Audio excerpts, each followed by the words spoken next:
It's 6 a.m. You are listening to the Starr Breakfast News with me, Evelyn Araba Aidoo.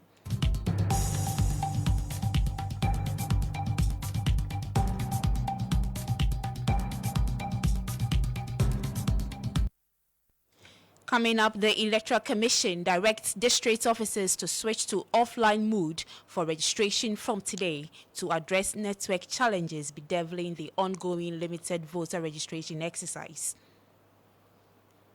Also coming up, President refuses to furnish Media Foundation for West Africa with full reports on the audits conducted by KPMG on the GRA SML deal, citing exemption clauses under the RTI Act.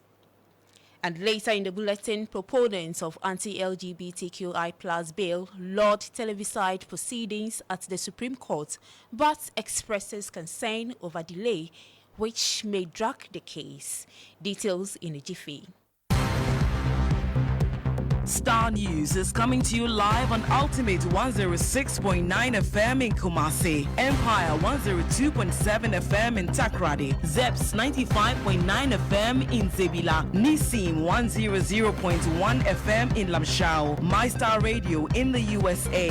Also live on Facebook on Star 1035 FM and on starfm.com.gh around the world. This is Star 103.5 FM. Star News. Informed, in depth, in touch.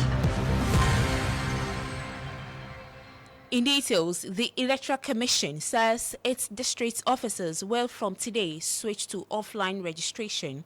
According to the EC, this move will address ongoing network challenges bedeviling the ongoing limited voter registration exercise. Here are details of the statements from the Commission.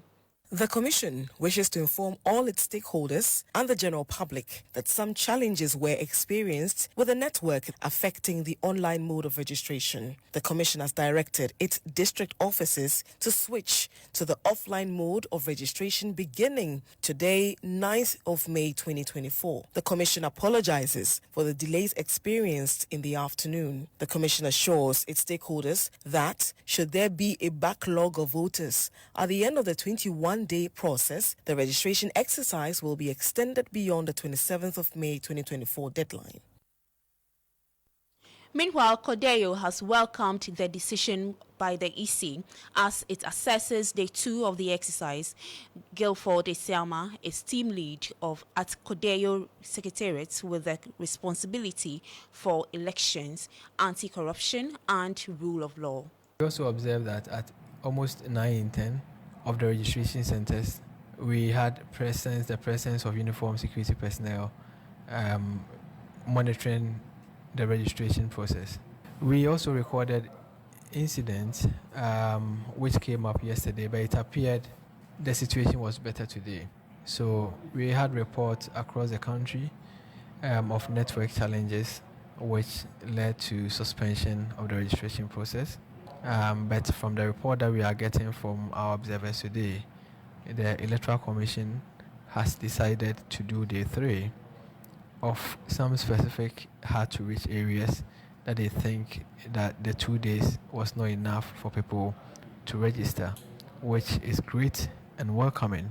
Again, the Commission has issued a release today acknowledging the network challenges that they experienced today, and also indicated that they will be willing to extend the registration process at the district offices beyond the days that the Commission fixed for this registration exercise. So from all the challenges and from all the comments from observers and the media, it appears that the Electoral Commission is listening to the concerns that are being raised, and we are glad that they are willing to extend the days and ensure that everyone who qualifies to vote get a chance to vote.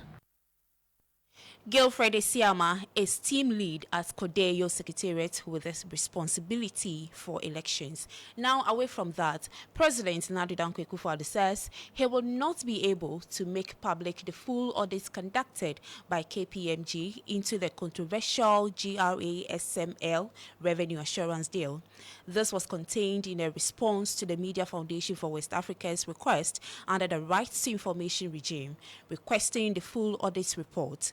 The presidency noted that it cannot grant the request because the report contains opinions, advice, deliberations, and recommendations that are integral to the president's deliberative process. My colleague Joshua Kojomensa has excerpts of that statement. Upon careful consideration and in accordance with Section 51A and BI of the RTI Act, I regret to inform you that your request has been refused.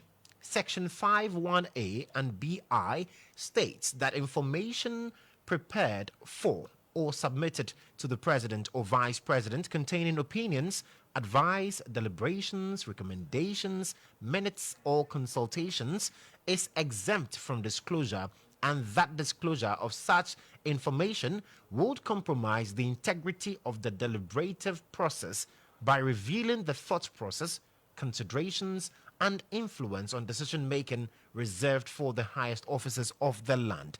The full KPMG audit report comprises opinions, advice, deliberations, and recommendations that are integral to the president's deliberative process and therefore qualifies as exempt information under sections 51A and BI.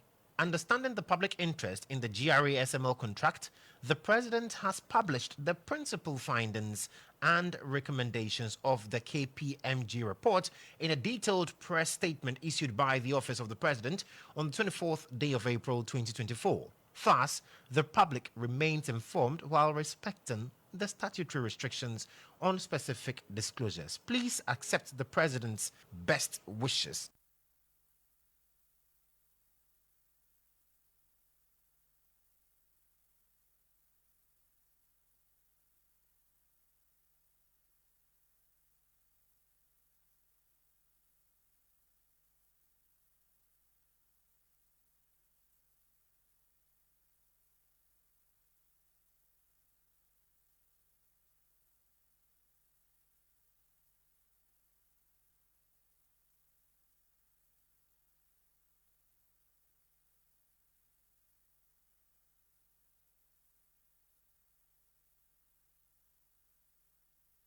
I think it's good that it's being televised. I think that all of us will see the merits of the issues that are being raised. It will not take away the fact that the majority of Ghanaians have a position on this matter, and it will not take away from what those of us who are promoting this are going to do in terms of galvanizing citizens over the next couple of months to do, because we think that people should be reminded that over 90% of Ghanaians have a position on this matter. So it's a good thing for us to see the governance processes unfolding in this matter. I don't think so. The thing is that Parliament is a body set up under the Constitution. A lot of work has gone into the bill. A lot of the talk is ignorant of the current status of the bill. And our colleagues in Nigeria, Uganda, we have over 23 or 30 African countries that already have these laws. Far, more in terms punitive in terms of its outlay. So there's no fear about that. If there's any concern, it's about whether the processes will be speeded up so we don't have a legal vacation and other things creating challenges. But good news that they have triggered, and we are waiting to see what happens in the next 2-3 weeks as we also strategize.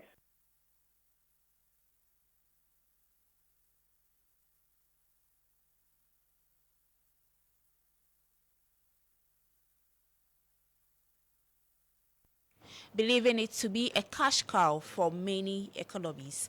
This follows former Director General of Police CID, COP retired Bright Ojo's call for the recruitment of some 25,000 police officers to ensure the smooth implementation of the NDC's 24-hour economy policy.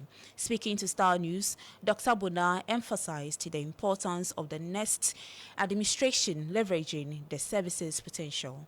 The last time I did the calculation, that will be the minimum. If any, administration has to run a 24-hour economy, 25,000 should be the minimum. And I believe that with 25,000 injection of more officers into what the police administration currently has, I think that we should be able to have quite a good safety or security environment for investors who would want to come and invest, and those who would want to, move around in the night to feel more secure. It's feasible. You know what we haven't done? We haven't tapped into the potential of the Ghana Police Service. I want to believe that any administration that takes over starting next year would have to tap into the potential of the Ghana Police Service. The police service in every country is a cash cow. The police service in every country makes a lot more money than any state, or public-funded organization. Because then, if you see how much money ends up in individual police officers' pockets, today there is a release that talks about, foreign trucks not getting stopped because of, some officers misprimed or officers who decide to stop. And that's the voice of security analyst Dr. Adam Bonar. And that brings us to the end of the Star Breakfast News with me, Evelyn Araba Aidoo. Next is Breakfast Star with Francis Aban.